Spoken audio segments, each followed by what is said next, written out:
सज्जन श्रोते हो, निश्चितमध्ये आपणा सर्वांचे सहर्ष स्वागत. सत्य समत्वाचे लेणे. सत्य आणि समत्व हाच दागिना आहे किंवा हाच अलंकार आहे.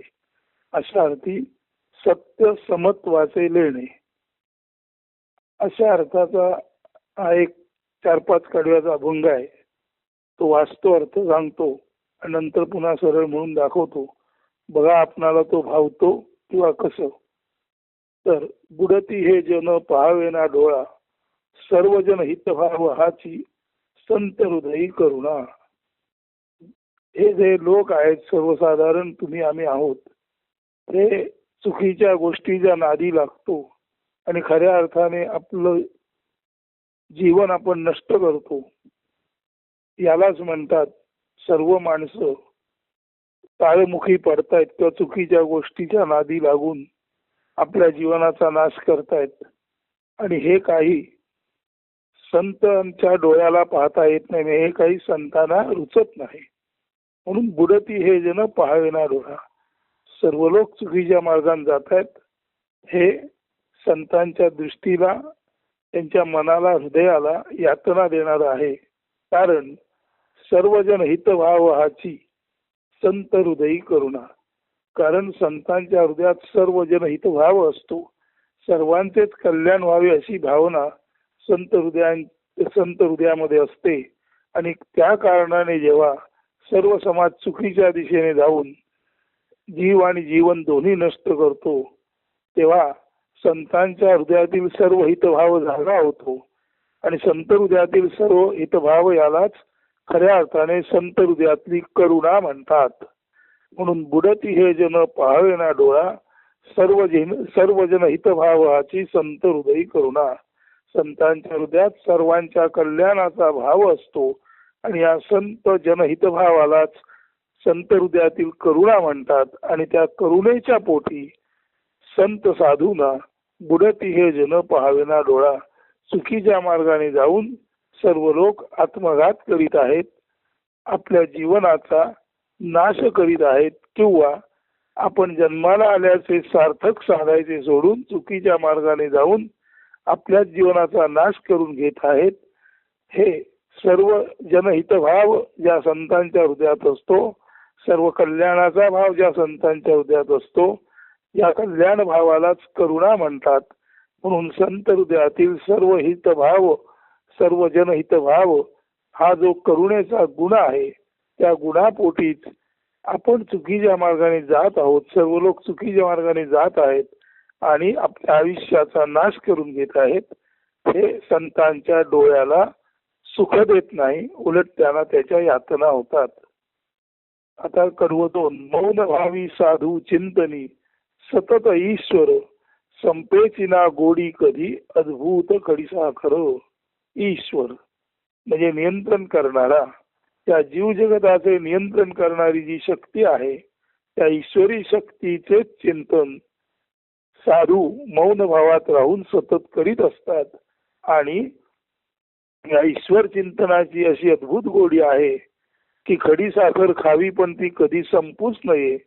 अशी ईश्वर चिंतनाची गोडी एखाद्या खाऊन सुद्धा नष्ट न होणाऱ्या, कायमस्वरूपी गोडवा टिकून राहणाऱ्या, अशा नष्ट न होणाऱ्या खडी साखरेचा अनुभव ईश्वर चिंतनामध्ये संतांना येत असतो. म्हणून मौन भावात साधू ईश्वराचं चिंतन करत असतात. जीव जगत आणि त्याची नियंत्रण करणारी ईश्वरी शक्ती यांच्या चिंतनामध्ये साधू अगदी मौन भावामध्ये असतात, परंतु आतून त्यांचं सतत चिंतन ध्यान चालू असतं. आणि या ईश्वरी चिंतनाची, ध्यानाची गोडी इतकी अद्भुत आहे की ईश्वरी चिंतन आणि ध्यान किती केलं तरी त्याची गोडी संपतच नाही. तो ईश्वरी चिंतन आणि ध्यान म्हणजे एखादी अद्भुत खडी साखर आहे, जी तोंडात ठेवली तरी विरघळत नाही, गोडी संपत नाही. अशा तऱ्हेची अद्भुत खडी साखर जिची गोडी कधी संपतच नाही. यालाच म्हटलेलं आहे सतत ईश्वर चिंतनाचं ध्यान आणि ज्ञान आणि गोडी अशी आहे की मौन भावी, मौनात बसलेल्या साधूच्या चिंतनातील ही ईश्वरी चिंतनाची गोडी कधी संपतच नाही. आणि कधीच न संपणाऱ्या या गोडीला अद्भुत खडीसाखर म्हटलेला आहे. कडवतीन साधूसाठी ईश नाम ध्यान मधुमधुर अमृत निरूपणे लाभे सर्वा सहज प्रसाद प्रसव. साधूसाठी ईश्वरी नाम ध्यान हे खऱ्या अर्थाने मधुमधुर अमृत आहे. कधीही नष्ट होणार अत्यंत मधुर अमृत आहे आणि कधीही नष्ट न होणारे अमृत आहे. त्यालाच वर आपण कधीही गोडी न संपणारी अद्भुत खडी साखर म्हटलेलं आहे. तर ईश्वर नाम, ईश चिंतन, ध्यान, मनन, त्याचा अभ्यास हे साधूसाठी कधीही नष्ट न होणार अत्यंत मधुर अमृत आहे. आणि ते अमृत प्राशन करणारा साधू आपल्या निरूपणातून निरूपणी लाभे सर्वा, आपल्या आत्मनिरूपणातून सर्वांना त्या अमृताची गोडी प्रसाद प्रसव. प्रसव म्हणजे निर्माण होणे, ते प्रसाद म्हणजे कृपा. म्हणजे साधू जो ईश नामाच्या ध्याना चिंतनामध्ये असतो आणि मधुमधुर अमृताची गोडी चाखत असतो, तोच साधू त्या ध्यान चिंतनाचे निरूपण करतो आणि सर्वांना तोच कधीही नष्ट न होणारा, सर्वांवर कृपा करणारा असा हा कृपा प्रसाद म्हणतात. तो कृपा प्रसाद साधूच्या निरूपणातून प्रसवत असतो, निर्माण होत असतो. आणि साधू निरूपणातून प्रसवणारा कृपा प्रसाद घेऊन आपण सर्व धन्य धन्य होतो. आणि हे होण्याआधी साधू सुद्धा ईशनामामध्ये असताना, ध्यान चिंतनात असताना कधीही नष्ट न होणाऱ्या त्या ईश्वरी चिंतनाची मधुर अमृत गोडी घेत असतो. आणि तीच गोडी त्याच्या निरूपणातून आपणाला सुद्धा कृपा प्रसाद म्हणून किंवा ईश्वरी कृपेचा लाभ म्हणून प्रसाद प्रसव म्हणजे कृपेची निर्मिती म्हणून लाभत असतो. चौथं कडवं आहे साधू आणि सत्य स्पष्ट उघड पुस्तक. साधू जे बोलतो ते अतिशय सत्य आणि स्पष्ट असतं, जणू काही उघडलेल्या पुस्तका इतकं ते पारदर्शक असतं. समत्व योग ज्ञान मिळे जरी साधू सन्मुख नतमस्तक. हे साधू आणीतून सत्य आणि स्पष्ट याचा उलगडा होतो. परमेश्वराचं आत्मज्ञानाचं दर्शन होतं. जणू काही साधू आणि म्हणजे उघड पुस्तक आहे, ज्याच्यातून आपल्याला सत्य स्पष्ट असं आत्मज्ञान मिळतं. आणि या आत्मज्ञानातूनच खऱ्या अर्थाने समत्व योग ज्ञान मिळतं. म्हणजे समत्व हाच खराखुरा आदि योग आहे. या ब्रह्माचा जो मूळ योग आहे तो समत्व योग आहे. आणि या समत्व योगाचे ज्ञान साधू आणि जी एखाद्या उघड्या पुस्तकाप्रमाणे स्पष्ट आणि उघड करून आत्म्याचं दर्शन तत्वज्ञान सांगते, अशा या पुस्तकातून समत्व योग समत्वमिती योग उच्चते.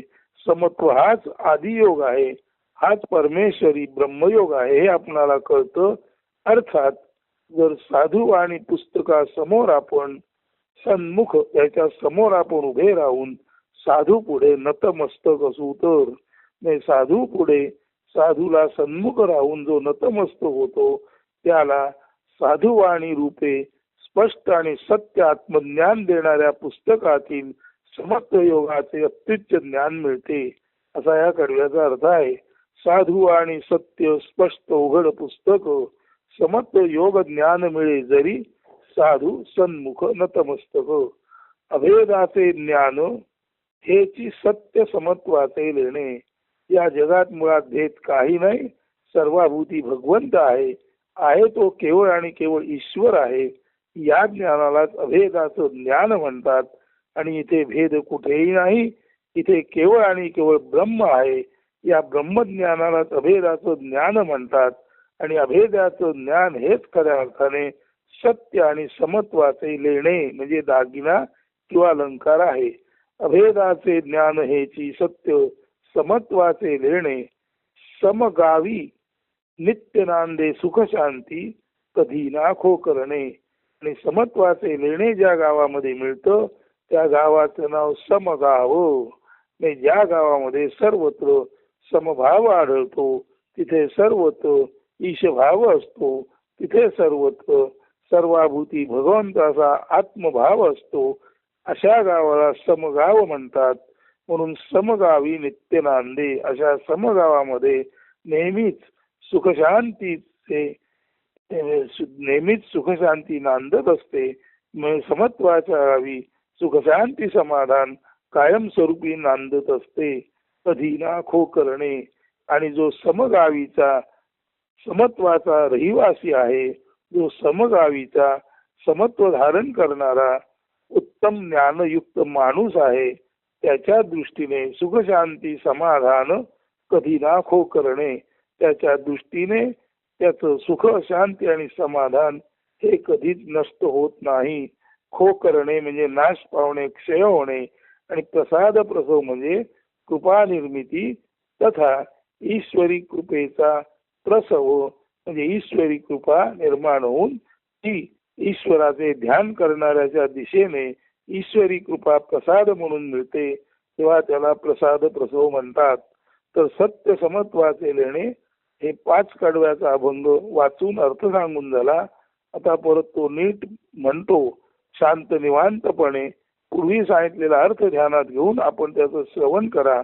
आणि सत्य आणि समत्व हाच खराखुरा माणसाला सुशोभित करणारा दागिना आहे, अलंकार आहे. बाकी दागिने हे दिसायला छान असले आणि सत्य समत्वाचा दागिना दिसत नसला तरी सत्य समत्वाचा दागिना ज्याला प्राप्त झाला आहे त्याच्या कृतीतून उक्तीतून वर्तनातून सतत त्याचं आत्म्याचं सौंदर्य, त्याचं भाव हृदय जे वैश्विक आहे, त्याच्या हृदयातील करुणा ही संपूर्ण विश्वाला आपल्या कवेत घेते. असं त्याचं सुंदर रूप ज्याला सत्य समत्वाचे लेणे, ज्याला समत्व हेच सत्य आणि सत्य म्हणजे समत्व हे ज्याला कळलं त्यालाच हे सत्य समत्वाचे लेणे म्हणजे दागिना अलंकार प्राप्त होतो. आणि तसं बघायला गेलं तर हा माणूस व्यावहारिक अर्थाने अगदी गरीब असला, त्याच्या अंगावर कुठलाही दागिना नसला तरी त्याचं दर्शन हेच खऱ्या अर्थाने सत्य आणि समत्वाचे दर्शन असते. म्हणजे ज्याला आपण दत्त दिगंबर म्हणतो तो दिगंबर आहे, पण त्याचं दर्शन हे खऱ्या अर्थाने आपणाला श्रीमंत करणारे आहे. तसाच माणूस गरीब असो श्रीमंत असो, ज्याला सत्य समत्वाचा दागिना प्राप्त झाला त्याचे दर्शन कसंही असले तरी त्याच्याप्रमाणेच दर्शन घेणाऱ्याला सुद्धा अलंकृत करते, सुशोभित करते. असं साधूचं दर्शन असतं. आणि म्हणून साधूचं दर्शन ज्याला प्राप्त झालं त्याला सत्य समत्वाचे लेणे, तो माणूस सत्य समत्वाच्या दागिन्याने अलंकृत झाला असा याचा या अभंगाचा भावार्थ आहे. तर आता ऐका सत्य समत्वाचे लेणे. बुडती हे जन पाहावेना डोळा, सर्व जनहितभाव हाची संत हृदयी करुणा.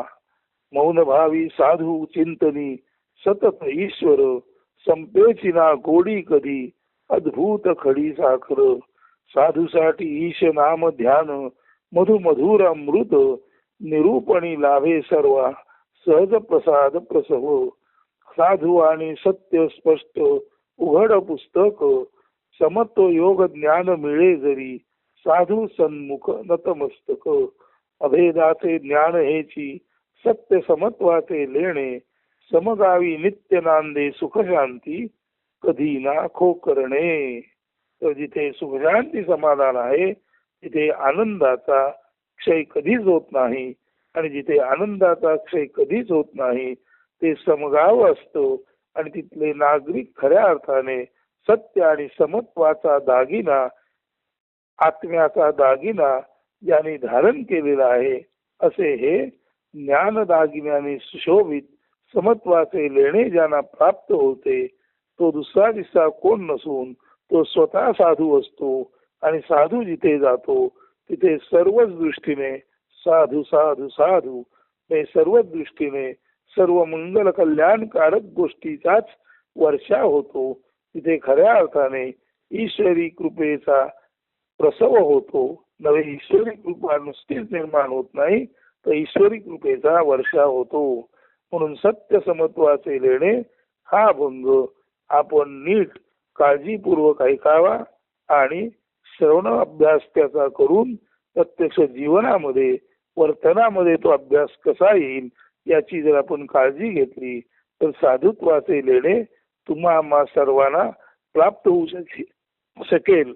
नव्हे प्रत्येकाचाच तो हक्क आहे. फक्त आपण हे ज्ञान मुळातून समजून घेणे आवश्यक आहे. धन्यवाद. सूर्यन सुप्रभात असतो.